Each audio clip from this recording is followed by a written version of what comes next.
अस्सलामुअलैकुम दोस्तों, आप देख रहे हैं हमारा चैनल ज़ेस्ट टीवी।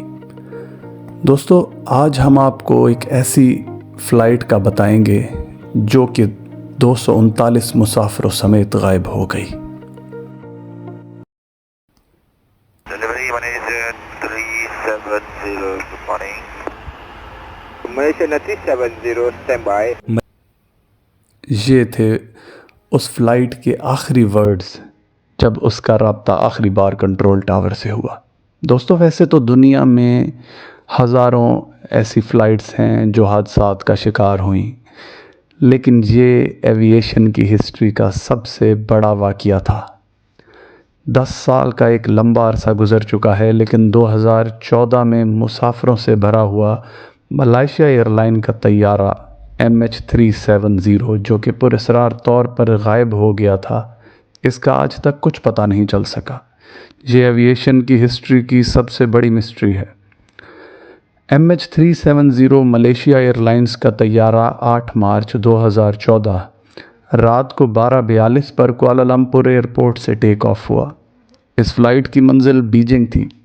ये इस रूट की एक रूटीन फ़्लाइट थी जो रेगुलरली कुआलालंपुर से बीजिंग चलती थी। इस जहाज़ में कुल 239 मुसाफिर सैयार थे, जिनमें से 227 मुसाफिर थे और 12 क्रू मेंबर्स थे। 227 मुसाफिरों में से 153 का ताल्लुक़ चाइना से था, 38 मुसाफिर मलेशियन थे। इसके अलावा बाकी मुसाफिर मुख्तलिफ ममालिक से थे। इस जहाज़ के पायलट का नाम ज़हारी अहमद शाह था, जिसका फ़्लाइट उड़ाने का 33 साल का तजर्बा था, और उनके को पायलट थे फ़ारूक अब्दुल हमीद।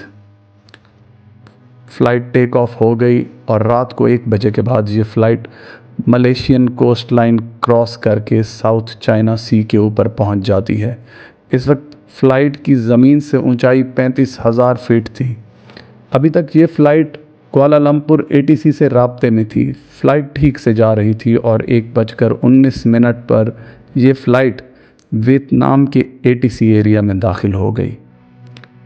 इसके बाद ATC को गुड नाइट बोलकर आगे बढ़ जाते हैं और इस फ़्लाइट का राब्ता मुनक़ता हो जाता है। वियतनाम की हदूद में पहुंचने के बाद मलेशिया के रडार से गायब हो जाती है। मलेशिया के रडार से गायब होना एक नॉर्मल बात थी, लेकिन ये उसी वक्त वियतनाम के रडार से भी गायब हो गई।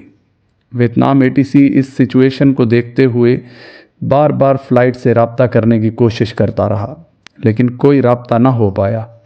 वियतनाम ATC फ़ौरन कुआलालंपुर ATC से रब्ता करके फ़्लाइट के गुम होने की इतला देती है, और उसके बाद इस फ़्लाइट का कोई पता न चल सका। एविएशन के नुमाइंदों को शुरू में लगा कि किसी टेक्निकल फ़ॉल्ट की वजह से रब्ता मुनक़ता हो गया है। सुबह 6:30 बजे इस फ़्लाइट ने बीजिंग एयरपोर्ट पर लैंड करना था, लेकिन ये फ़्लाइट वहाँ नहीं पहुँची। इस सिचुएशन को देखते हुए फौरी तौर पर एक बहुत बड़ा सर्च ऑपरेशन शुरू कर दिया गया।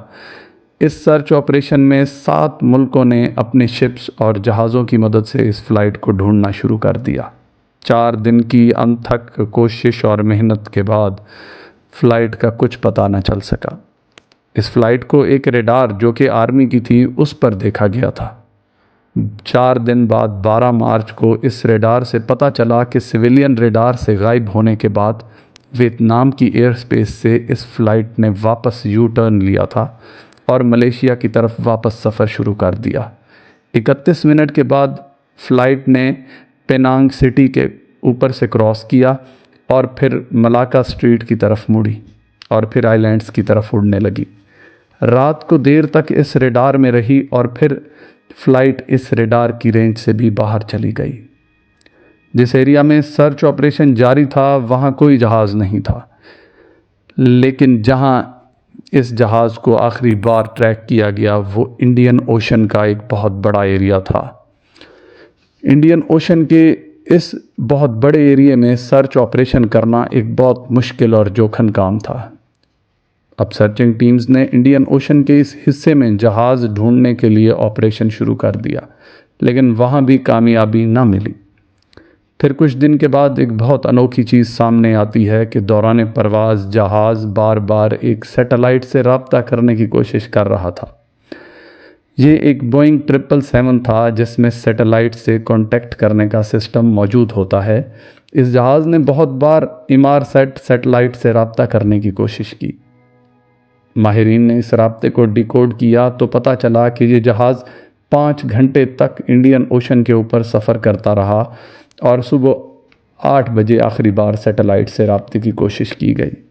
ایکسپرٹ نے سیٹلائٹ سے رابطہ کے مطابق اور جہاز میں فیول کے مطابق آسٹریلیا سے 2000 کلومیٹر دور ایک جگہ کا تعین کیا جہاں ممکنہ طور پر یہ جہاز ہو سکتا تھا، اور اس کے بعد دنیا کا سب سے بڑا سرچ آپریشن شروع ہو گیا۔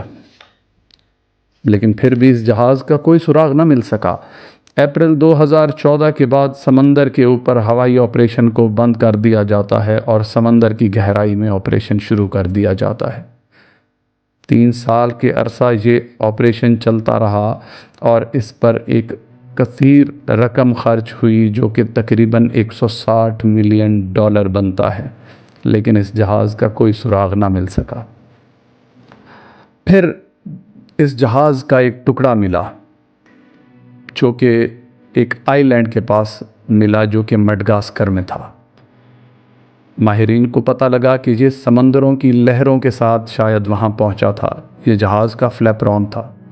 پھر اس فلیپرون پر ریسرچ شروع کر دی گئی اور ایک بات سامنے آئی کہ یہ جہاز اپنی نوز کے بل گرا، جس سے یہ اندازہ لگایا جا سکتا تھا کہ اس جہاز کو کریش کرایا گیا تھا۔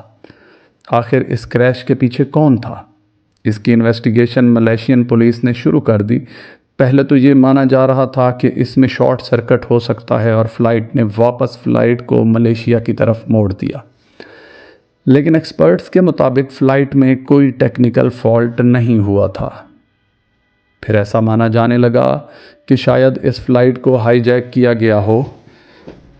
اس طرح کی بہت سی چیزیں سامنے آئی۔ پھر پیسنجرز پر شک کرنا شروع کر دیا گیا۔ انویسٹیگیشن سے پتہ لگا کہ 2 مسافر بغیر پاسپورٹ، اپنے ریل پاسپورٹ کے بغیر سفر کر رہے تھے، لیکن بعد ازاں پتہ چلا کہ ان کا تعلق کسی بھی ٹیررسٹ آرگنائزیشن سے نہیں تھا۔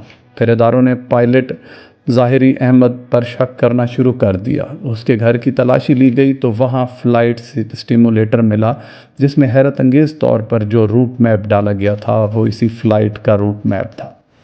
اس واقعہ کے بعد سارا شک کیپٹن پر چلا گیا، لیکن اس جہاز کا آج تک کچھ پتہ نہیں چلا۔